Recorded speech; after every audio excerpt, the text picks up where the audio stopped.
In response to the Omicron threat, the Centers for Disease Control and Prevention today urge all adults receive a booster shot.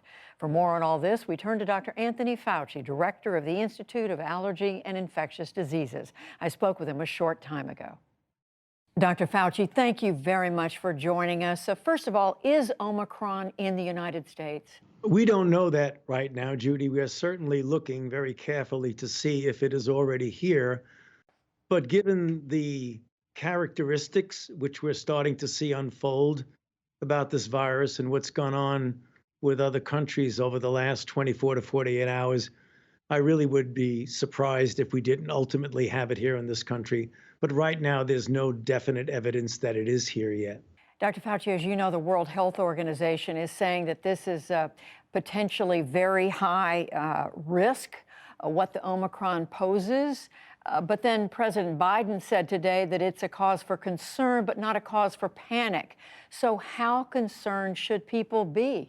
Well, we have to take it seriously because the virus that was isolated and characterized by our South African colleagues, and I must say, kudos to them for being so transparent and so helpful in collaborating and giving us the information in real time.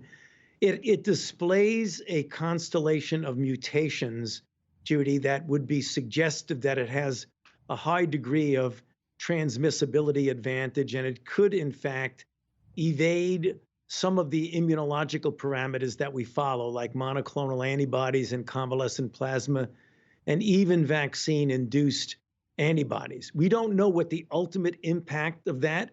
It might not be a big deal at all, or it might turn out to be something that we're really going to have to address. So there are a number of unanswered questions, but fortunately, we likely will have the answer for them in a matter of a couple of weeks. Namely, what does our vaccines do when we induce antibodies? Will it neutralize this virus?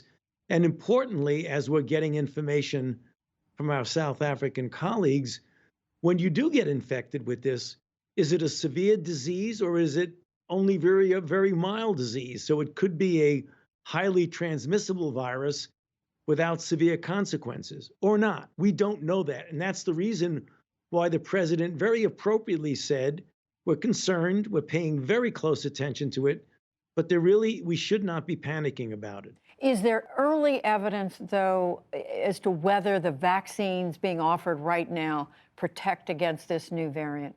From our experience, Judy, I can say that I would be very surprised if the level of antibodies that are induced by our vaccines, particularly following a booster, would not have some effect in countering this. Because when you look at the Delta variant, which is a variant that is not really one that the vaccine is specifically directed against, yet when you get a high enough titer following vaccination and certainly following a booster, you cover the Delta variant. You have a crossing over of protection to it. So knowing what we know about variants, I would be surprised if there was at least some degree and maybe a significant degree of protection. We don't know that yet till we prove it, but I wouldn't be surprised if that were the case. So beyond getting vaccinated, getting the booster, and we saw that today the CDC is expanding their recommendation to all adults now to get the booster. What more can people do to stay safe? Just what we've been saying all along. I don't think anything needs to change, Judy, and that is when you are in a congregate setting, particularly indoors with individuals where you don't know their vaccination status, wear a mask. I know they'll be traveling during the holidays that are coming up. When you go to an airport in a congregate setting, wear a mask, keep your mask on. You can enjoy the family settings, particularly if everybody's vaccinated, so we don't need to feel that we need to be cooped up and restricted in that regard, but just be careful, be prudent. But above all, if ever there was a reason for people to say, let's get vaccinated if you're not vaccinated, and if you are vaccinated, by all means, get boosted. This is really a very strong endorsement for that. And Dr. Fauci, we know Biden administration and now over 40 other countries have instituted travel bans against countries in southern Africa. But you're also aware there's criticism of this. I mean, there are those who say this is overly punitive, that it's not effective enough, that it could lead to governments being less transparent in the future.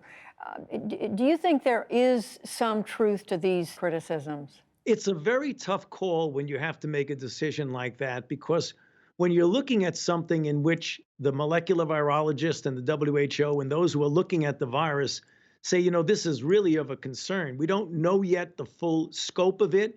So the prudent decision is to try and give us at least a couple of weeks of leeway to be able to be better prepared. And that was the motivation for the travel restriction. No one likes to do that with any countries. But of course, I can tell you, Judy, you know the way things go. If we had not done that, we would be highly criticized for putting ourselves in danger. So there's always going to be criticism. You just have to do what you feel is the best judgment. And hopefully, if things turn out okay, this will not be a long duration of a restriction. One final question, Dr. Fauci. Here in the United States, after all these months, President Biden spoke of the need to get more testing. It seems that there still are many Americans having trouble finding a place to get tested. I know from personal experience over the weekend trying to help someone find a testing site. What has happened to that? Should we be farther along in this country right now? But I can tell you what the government is doing, Judy. That has been an investment of literally billions of dollars to get to the point where you have anywhere from 200 million to 500 million tests per month available. That's going to be the goal. And I think we're really well on the way there. There are places where you can get testing pretty easily, but you're right. I know of experiences of people calling me where they're having trouble finding a place where they can get a rapid test. But that is unevenly distributed throughout the country. So hopefully, when that money gets put to use to get those 200 to 500 million tests per month, this will not be a problem anymore. Dr. Anthony Fauci, thank you very much for joining us. We appreciate it. Good to be with you as always, Judy. Thank you.